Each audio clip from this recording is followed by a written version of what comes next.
बोलिए श्री हरि विष्णु भगवान की जय। बोलिए गुरु महाराज की जय। आज आपको गुरुवार की एक बहुत ही अच्छी व्रत कथा सुनाते हैं। गुरुवार व्रत करने से बृहस्पति देवता प्रसन्न होते हैं। यह व्रत अत्यंत फलदायी है। अग्नि पुराण के अनुसार अनुराधा नक्षत्र युक्त गुरुवार से आरंभ करके 7 गुरुवार व्रत करने से बृहस्पति ग्रह की हर पीड़ा से मुक्ति मिलती है। बोलिए गुरु महाराज की जय। बृहस्पतिवार व्रत कथा। प्राचीन समय की बात है। एक नगर में एक बड़ा व्यापारी रहता था। वह जहाजों पे माल लदवाकर दूसरे देशों को भेजा करता था।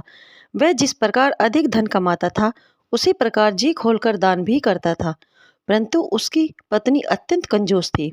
वह किसी को एक दमड़ी देकर भी खुश नहीं थी।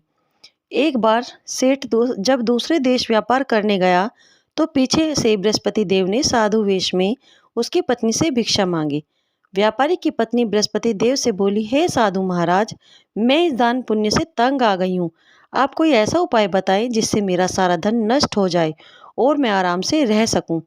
मैं यह लुटता हुआ धन नहीं देख सकती। बृहस्पति देव ने कहा, हे देवी, तुम बड़ी विचित्र हो। संतान और धन से कोई कभी दुखी होता है? अगर अधिक धन है तो इसे शुभ कार्यों में लगाओ। कुंवारी कन्याओं का विवाह कराओ। विद्यालय और बाग बगीचों का निर्माण कराओ। ऐसे पुण्य कार्य करने से तुम्हारा लोक परलोक सार्थक हो सकता है। परंतु साध्वी की इन बातों से व्यापारी की पत्नी को खुशी नहीं हुई। उसने कहा, मुझे ऐसे धन की आवश्यकता नहीं है जिसे मैं दान दूं। तब बृहस्पति देव बोले, यदि यह तुम्हारी ऐसी इच्छा है तो तुम एक उपाय करना। 7 बृहस्पतिवार घर को गोबर से लीपना, अपने केशों को पीली मिट्टी से धोना, केशों को धोते समय स्नान करना, व्यापारी से हजामत बनाने को कहना, भोजन में मांस मदिरा खाना, कपड़े अपने घर धोना। ऐसा करने से तुम्हारा सारा धन नष्ट हो जाएगा। इतना कहकर बृहस्पति देव अंतर्धान हो गए। व्यापारी की पत्नी ने बृहस्पति देव के कहे अनुसार 7 बृहस्पतिवार वैसा ही करने का निश्चय किया। केवल 3 बृहस्पतिवार बीते थे कि उसे समस्त धन संपत्ति नष्ट हो गई और वह परलोक सिधार गई। जब व्यापारी वापस आया तो उसने देखा उसका सब कुछ नष्ट हो चुका है। उस व्यापारी ने अपनी पुत्री को सांत्वना दी और दूसरे नगर में जाकर बस गया। वहां वह जंगल में लकड़ी काट कर लाता और शहर में बेचता। इस तरह वह अपना जीवन व्यतीत करने लगा। एक दिन उसकी पुत्री ने दही खाने की इच्छा प्रकट की, लेकिन व्यापारी के पास दही खरीदने के पैसे नहीं थे। वह अपनी पुत्री को आश्वासन देकर जंगल में लकड़ी काटने चला गया। वहां एक वृक्ष के नीचे बैठ अपनी पूर्व दशा कर विचार कर रोने लगा। उस दिन बृहस्पतिवार का दिन था। तभी वहां बृहस्पति देव साधु के रूप में सेठ के पास आए और बोले, हे मनुष्य, तू इस जंगल में किस चिंता में बैठा है? तब व्यापारी बोला, हे महाराज, आप सब कुछ जानने वाले हैं। इतना कहकर व्यापारी अपनी कहानी सुनाकर रो पड़ा। बृहस्पति देव बोले, देखो बेटा, तुम्हारी पत्नी ने बृहस्पति देव का अपमान किया था, इसी कारण तुम्हारा यह हाल हुआ है। लेकिन अब तुम किसी प्रकार की चिंता मत करो। तुम गुरुवार के दिन बृहस्पति देव का पाठ करो। 2 पैसे के चने और गुड़ को लेकर जल के लोटे में शक्कर डालकर वह अमृत और प्रसाद अपने परिवार के सदस्यों और कथा सुनने वालों में बांट दो। स्वयं भी प्रसाद और चरणामृत लो। भगवान तुम्हारा अवश्य कल्याण करेंगे। साधु की बात सुनकर व्यापारी बोला, महाराज, मुझे तो इतना भी नहीं बचता कि मैं अपनी पुत्री को दही लाकर दे सकूं। इस पर साधु जी बोले, तुम लकड़ियां शहर में बेचने जाना। तुम्हें लकड़ियों के दाम पहले से चौगुने मिलेंगे, जिससे तुम्हारे सारे कार्य सिद्ध हो जाएंगे। उसने लकड़ियां काटी और शहर में बेचने के लिए चल पड़ा। उसकी लकड़ियां अच्छे दाम में बिक गई, जिससे उसने अपनी पुत्री के लिए दही लिया और गुरुवार की कथा हेतु चना गुड़ लेकर कथा की और प्रसाद बांटकर स्वयं भी खाया। उसी दिन से उसकी सभी कठिनाइयां दूर होने लगी। परंतु अगले बृहस्पतिवार को वह कथा करना भूल गया। अगले दिन वहां के राजा ने एक बड़े यज्ञ का आयोजन कर पूरे नगर के लोगों के लिए भोज का आयोजन किया। राजा की आज्ञा अनुसार पूरा नगर राजा के महल में भोज करने गया, लेकिन व्यापारी व उसकी पुत्री तनिक विलंब से पहुंचे। अतः उन दोनों को राजा ने महल में ले जाकर भोजन कराया। जब वह दोनों लौटकर आए तब रानी ने देखा कि उसकी कोठी पर टंगा हार गायब है। रानी को व्यापारी और उसकी पुत्री पर संदेह हुआ कि उसका हार उन दोनों ने ही चुराया है। राजा की आज्ञा से उन दोनों को कारावास की कोठरी में कैद कर दिया गया। कैद में पड़कर दोनों अत्यंत दुखी हुए। वहां उन्होंने बृहस्पति देवता का स्मरण किया। बृहस्पति देव ने प्रकट होकर व्यापारी को उसकी भूल का एहसास कराया।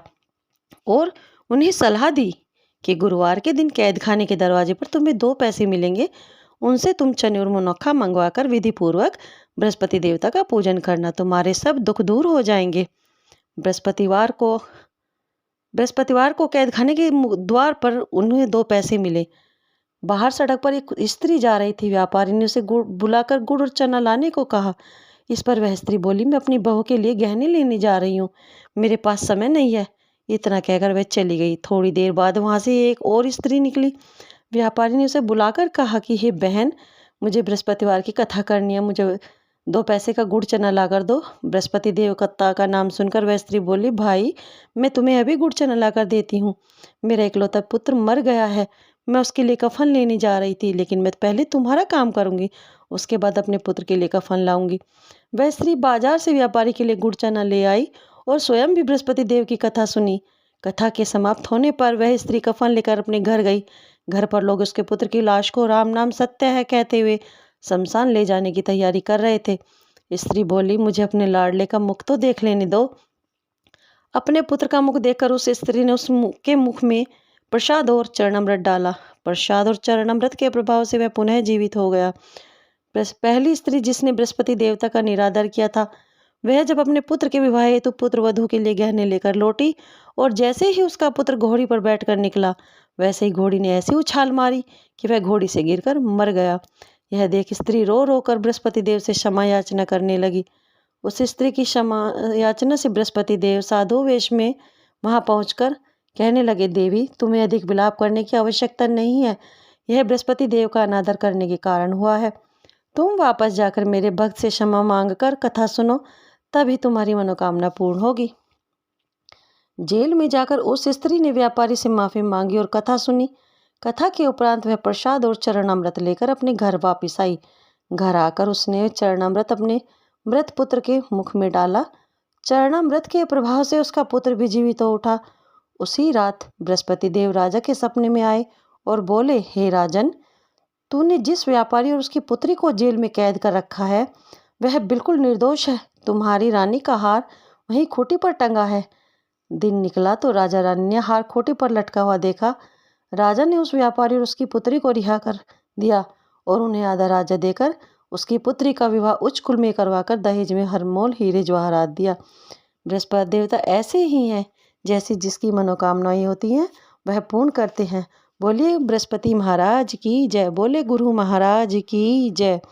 बोलिए गुरु महाराज की जय। बोलिए बृहस्पति भगवान की जय।